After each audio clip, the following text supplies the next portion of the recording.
मनोज दादांचे आझाद आंदोलन शासकीय यंत्रणांचे कमी पडले अवलोकन. सुमारे 3-4 महिन्यांपूर्वीपासूनच वारंवार मुंबईत येणार आणि आंदोलन करणार अशी घोषणा मराठा आरक्षण आंदोलनाचे नेते मनोज दादा यांनी दिलेली असतानाही आणि लाखोंच्या संख्येने या आंदोलकांचे मुंबईत येणे संपूर्ण व्यवस्थेला परवडणारे नसल्याने याबाबत शासनाने शक्य त्या गतीने पावले उचलताना न दिसणे यामागचे कारण काय? का मग शासनाच्या यंत्रणांनाही याचे अंदाज आलेले नव्हते? आज आझाद मैदानात आंदोलन सुरू आहे. आंदोलकांनी एक प्रकारे मुंबई व्यापली जाणार असे दिसत असताना पूर्व नियोजन का करण्यात आले नाही?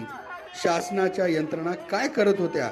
त्यांच्या अहवालात या बाबी नमूद नव्हत्या का? ऐन गणेशोत्सवात देशाच्या आर्थिक राजधानीत होणारे हे आंदोलन परवडणारे नाही याची माहिती शासन दरबारी नव्हती का? हे व अनेक प्रश्न उपस्थित होतात.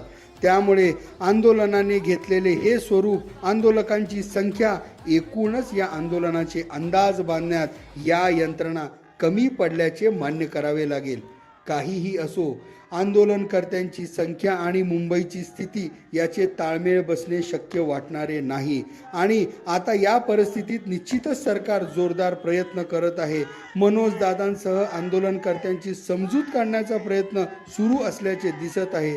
परंतु ही परिस्थिती उद्भवण्यामागे किंवा या परिस्थितीत हे आंदोलन येण्यामागे जबाबदार कोण आणि आणखी किती वेळ या परिस्थितीचा सामना करावा लागेल हे मात्र येणारा काळच ठरवेल.